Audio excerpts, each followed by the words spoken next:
Hey guys, and welcome to the Working Money Channel. The number one most popular altcoin in South Korea right now, guys, is XRP. Take a look at this. Trading volumes on the four big South Korean exchanges. Okay, we got XRP up here, surpassing every other altcoin by leaps and bounds. Some of the other ones include XNO. I haven't even heard of some of these. Dogecoin is a big one. ETC, so Ethereum Classic. SXP, Sand.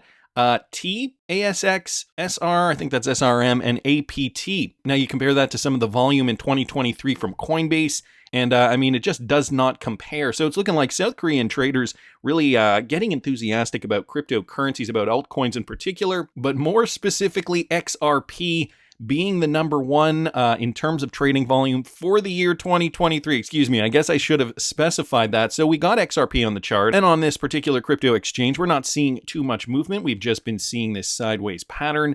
So, I mean, more of the same for XRP. For Bitcoin, we have been seeing some fluctuations. Bitcoin trading right now just under $30,000 per coin at 29,000, almost 29,900 per coin. You guys can see it did dip down a little bit. Again, this is on the 1 hour, so this was from the weekend, from Sunday into Monday. We did see that dip. We are forming a double bounce, and Bitcoin coming right back up again. Let me throw that on the daily, though. The daily pattern is essentially just showing more of the same, still forming higher lows and higher highs, so not really too much to be worried about, again, in the micro time frames. Unless you are day trading, these micro moves don't really matter too much. Some big news, though, that is now front and center in the cryptocurrency space is this. The latest lawsuit from the SEC. They have now named Algorand, Dash, and other cryptocurrencies in a lawsuit against Bitrex. So, I guess first we should kind of address the obvious here. Straight up, XRP says, it looks like the golden days of the SEC enforcement action dump are over. A mere 4% dump for Algorand. So, if I bring up ALGO, now this token is under scrutiny by the SEC. We haven't really seen too much in terms of movement down. Algorand's still chugging up. I mean, it doesn't even look like, for all intents and purposes, it doesn't even really look. I mean, if you did not know what this chart was, could you even tell, based on these moves that Algorand has now been put in the crosshairs of the SEC? We did see a bit of a move yesterday. I guess if I throw it on the hourly, we can probably pinpoint that period right in and around here. But I mean, still, it's not a huge move down. Algorand is recovering a little bit. All right, so let's get into this, guys. In a lawsuit filed Monday against crypto exchange Bitrex, the SEC named 6 crypto tokens listed on the platform as securities. And guys, those 6 are Dash, ALGO, OMG, TKN, NGC, and IHT. So a lot of these tokens quite obscure.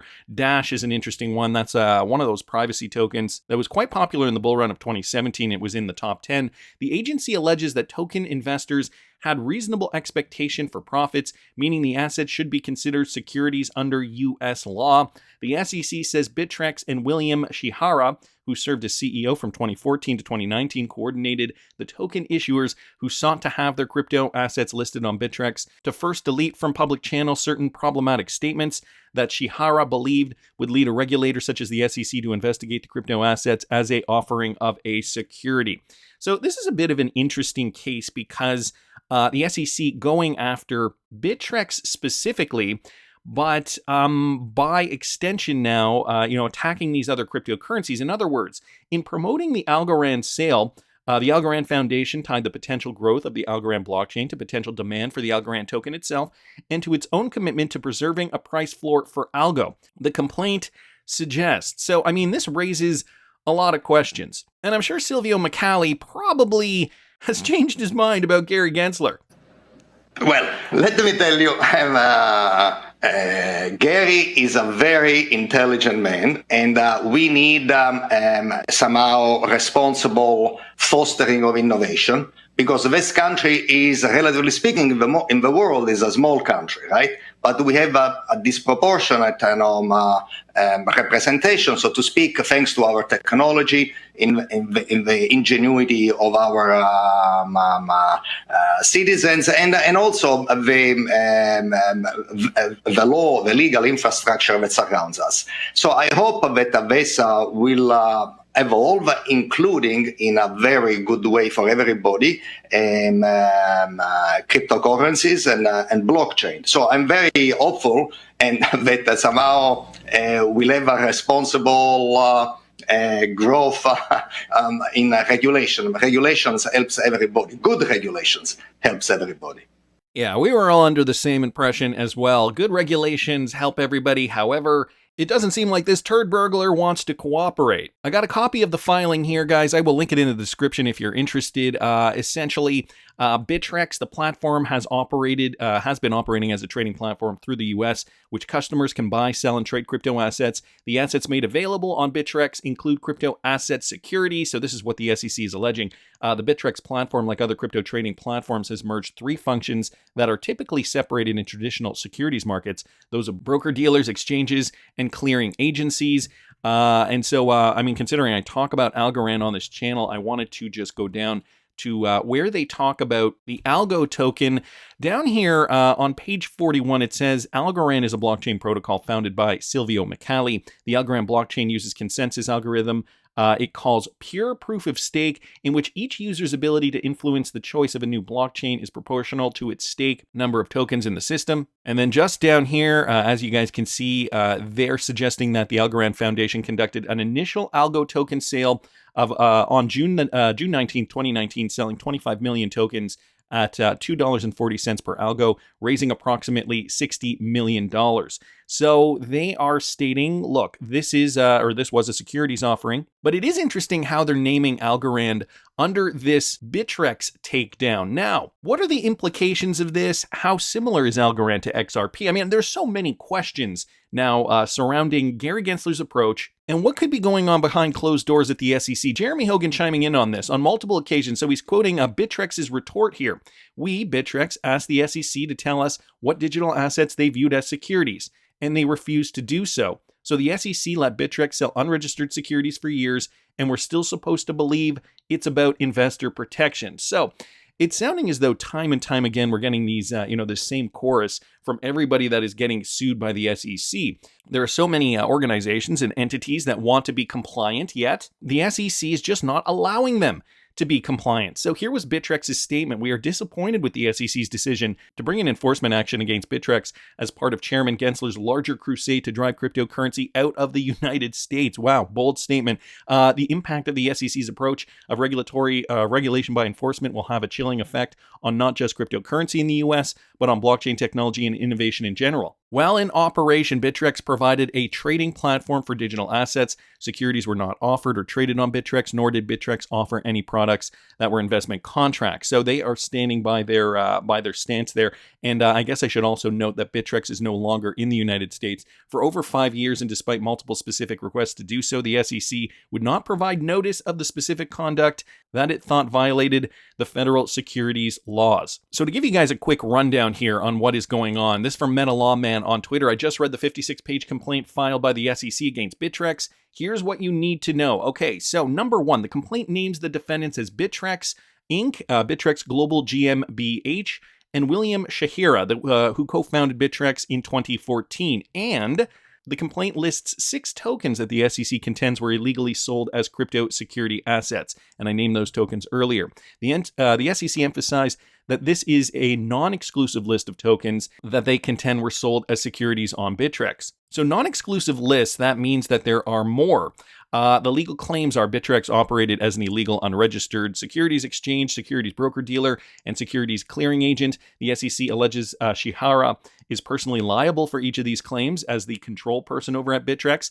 As is typical of these kinds of cases, there are problematic emails cited in a complaint that will be damaging to Bitrex should they choose to fight the SEC. Bitrex may choose to settle with the SEC because they have already made the decision to exit the US market. So that's a very interesting point to this. They might just decide to settle and say, okay, to hell with it. We do not want the headache. Bottom line, though, this is one more data point to support the view that the SEC intends to try to shut every crypto exchange operating in the United States. All signs pointing back to giving the incumbents power, and this is the way they're going about it. Every exchange operating in the US now will need to decide whether to delist any of the 6 tokens identified in the complaint. Now, we have not gotten any word that any exchanges are in fact delisting Algorand or Dash, for example, at least not yet. The really peculiar thing that I think is now striking a lot of people as odd, and that is revealing Gary Gensler's hand are the clips that are surfacing. Because if you did not know, Gary Gensler did work with Silvio Micali, and that's why Silvio had such nice things to say about Gary. Silvio Micali's Algorand. He's a professor over in the Computer Science and AI Lab, a Turing Award winner. He's got a company that has an interesting thing. It's like a jury selection. It's like picking somebody for the jury. That's picking this short group of 12 nodes that might do something. And every block has that selection process, but then there's another broader group that then can check the work of the jury. So often there's kind of a second automated way, because trust isn't there, ensuring that there's a quick second check. Did they decide guilty or innocent correctly, so to speak? Again, I apologize if I'm a little oversimplifying Silvio's brilliant work, but it's... So here in this clip, Gary Gensler explaining Algorand, explaining his colleague Silvio Micali's blockchain network, and at no point insinuating anything negative about the Algorand blockchain or how it functions. Adam Cochran here, also with a tweet thread, seems worth reminding Gary Gensler of a few quotes given his actions today against Algorand, as well as some laws that likely apply to him as well. First off, him shilling it as a great technology from one of his co-workers. Guys, another 21-second clip, a real quick clip here. Listen to this one. Governance is tough. You could create Uber or Lyft on top of a blockchain technology today. Well, maybe in 5 years you could. It would have the performance. Silvio Micali's Algorand, who's a Turing Award winner at MIT that I work with. Silvio's got a great technology that has the performance. You could create Uber on top of it. So he's already stated that, the technology works. There's already a blockchain behind the token that works. Second, at 4610 in the talk, he specifically says, do you need a native token? The history of economics, the history of finance tells us we gravitate towards the network effects of multi-use currencies, specifically calling out Algorand as a currency. So there's another point there. Gary Gensler has said this. Adam here also time-stamping the bigger presentation which I don't know if there's a link in this tweet thread. Nevertheless, I'll see if I can find it for you. Down here, the question is not of an initial coin offering is a security. It's if it is an investment contract. So that is a quote from Gary Gensler himself. It seems that in 2019, he was well aware that the sale of an asset was in question under Howey, but the asset itself was not. Now, I can't help but be astonished that Gary Gensler thinks come in and register because we have clear rules can apply here. Because he is proposing that either the industry thinks it can ignore the rules or that it doesn't understand the rules. But surely that can't apply to Dr. Silvio Micali, who created Algorand, is an MIT professor, winner of the Turing Award and Gödel Prize, co-creator of Zero Knowledge Proofs, and who personally knew and worked with Gary Gensler. Surely, if there was another path to register a well-renowned MIT professor, he would know to call Gary Gensler and, figure it out. But rather than rely on existing precedent, the SEC's complaint simply argues securities are flexible and include crypto assets. Let me just go down here. Now the SEC rightly discusses the Algorand ICO when declaring it to be a security. The ICO can be argued to be an investment contract, but they state that this continues to the relevant period now and makes Algorand a security. Let's remember an investment contract comparison. If I sell interest in the future profits of an orange grove, the sale of that contract is a security. The orange grove, oranges in it, and all other existing orange groves do not become securities. Further, rather than take action against Algorand and the other tokens outlined in the complaint, directly allowing them to defend themselves, they've been merely called out as securities in other cases, an utter violation of due process. Some more specific definitions about investment contracts here in the SEC and the Howey test. So, in a lot of ways, this is very similar to the Ripple XRP case. I will link this in the description, guys, if you want to read the full thing. I think all this kind of summarizes, though, that Gary Gensler has been flip-flopping. Listen to this, another clip of Gary Gensler from Wheezy at Nerd Nation Unbox. I'm one that believes that even our securities law needs some adaptations because not everything fits. If an ICO is a security, yes, but maybe there should be some adaptation. Maybe there should be. As you guys can see, this was from 2018, and as titled up here, this was post-Hinman speech, so after June 18th, 2018. Things that make you go, he should have known this already. Jeremy Hogan with some more insight. The SEC is hoping for a quick rollover from Bitrex, an easy-made case authority that the 6 tokens are securities. That's the game. So Jeremy thinking that, the SEC's got a strategy. Now they're going after cases where they think they can get an easy win. They can attack these cryptocurrencies and, clearly label them as securities and move on from there. The counter move is for the Algorand Foundation and the other 5 projects to intervene in the lawsuit under Rule 24. So, fighting together, this is what's going to help the project and the lawsuit. If the project won't fight voluntarily, Bitrex should move to bring them in against their will with a motion to dismiss for failure to add an indispensable party, Rule 19, and force the SEC to bring them in. The exchanges and projects have to fight together or die apart. So it sounds as though this is going to be one of the only ways that they can come out of this successfully. Again, it was Bitrex that was sued and not the Algorand Foundation as we saw with Ripple and XRP. So, is the SEC changing its strategy in order to cover more ground? John Deaton here pointing this out, sitting here fantasizing about a putative class of investors who purchased an unregistered security because they were persuaded by a former CFTC chairman who happened to also be an MIT professor. But then reality sets in because to make the case, you would need to argue it is a security. And he's just reposting that same clip that I showed you guys earlier with Gary Gensler, describing Lyft and Uber and how you could build it on the Algorand blockchain. So a very clear, definitive use case. Metalaw man down here responding, John, something seems really off here. All the tokens traded on Bitrex. Why in the world would they pick one the chairman is all mixed up in? I have been doing securities litigation for a long time. Never seen anything quite like this. Yassine Mubarak says, strange indeed. And then Tito, aka Young Crypto, posted this video, and I think this is very telling, guys. Another video of Gary Gensler being interviewed. Listen to what he has to say about the landscape as a whole, okay? Listen to this. At some point, then, the SEC rules that a large number of these things are, in fact, securities. Does that have a chilling effect on the whole blockchain space? I believe that it's a net positive. So much in our economic life and in our personal lives oscillates. So it might have a chilling effect on this frothy ICO market, but I think it's a positive for blockchain. We have right now major institutions that want to significantly adapt and adopt, asset managers who want to invest in this space, major exchange companies that want to move into this space.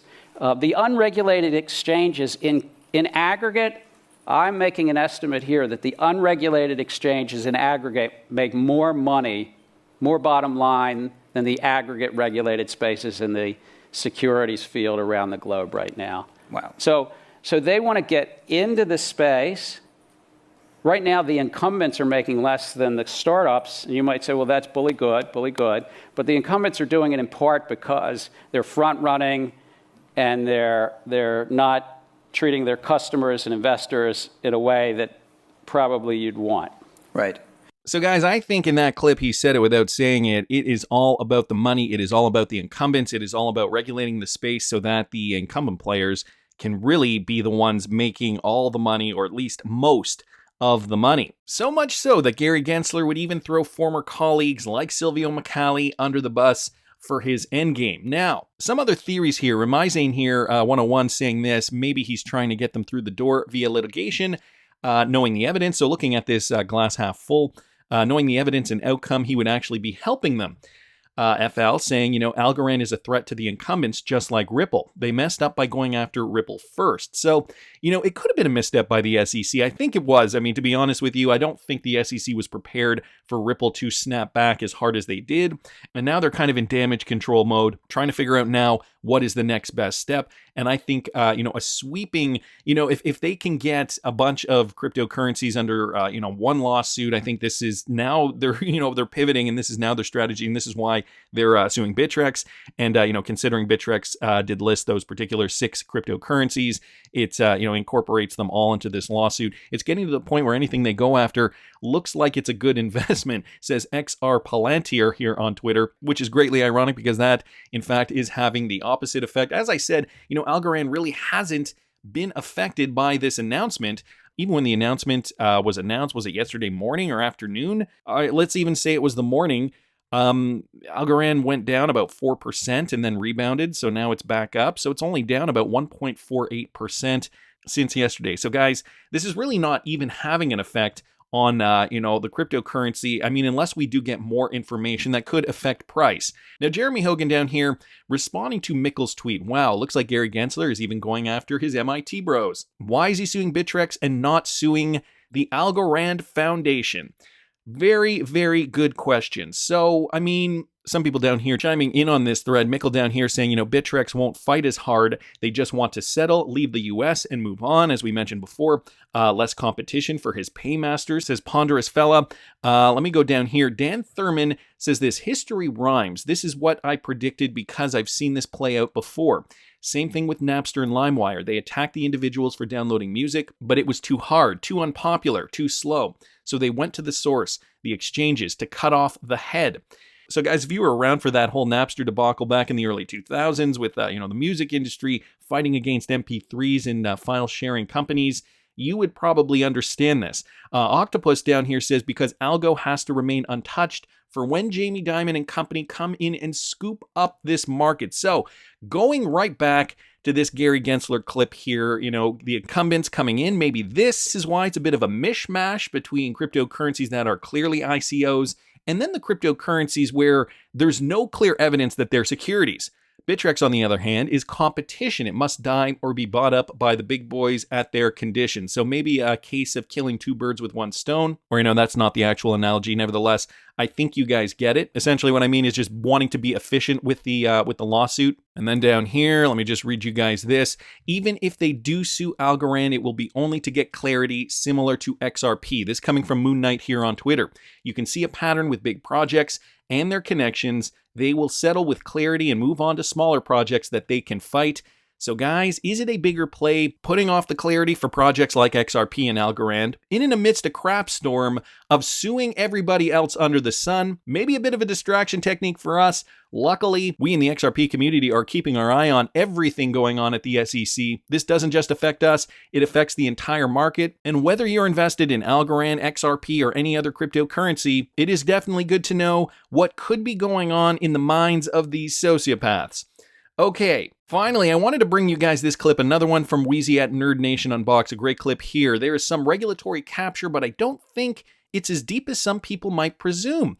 Now guys, this is Aaron Wright, okay? This is the same guy that went to the SEC and was talking about Ripple and XRP technology back in 2014 or 2015. There was another clip of him talking about how he used to work for Ripple, of how they went to the SEC, talked to them about blockchain technology with regards to payments. Fast forward, of course, several years and we're still in the quagmire we're in. Well, here's what he said, talking about crypto law, sitting with Ethereum co-founder Gavin Wood, about the industry in particular. I don't think it's building things that the regulators like. I think it's building things that people perceive as being valuable, consumers perceive as being valuable.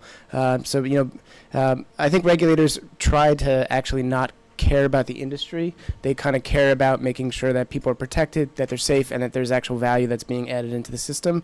There is some, regulatory capture, but I don't think it's as deep as people might presume. So there is some regulatory capture. He is insinuating, though, that, maybe people are taking it a little too far. Nevertheless, it does support the theory that Gary Gensler is doing this for the incumbents. I think that is very clear by now. But guys, maybe Algorand is being sued for the same reasons as XRP, being held back so that the SEC and the US industry can get their ducks in a row before the big money flows in. That's just my opinion, but I want to hear what you guys think. Please subscribe to the channel if you haven't already. Like the video if you like the content I'm providing. I always love hearing your comments. See you in the next one, guys.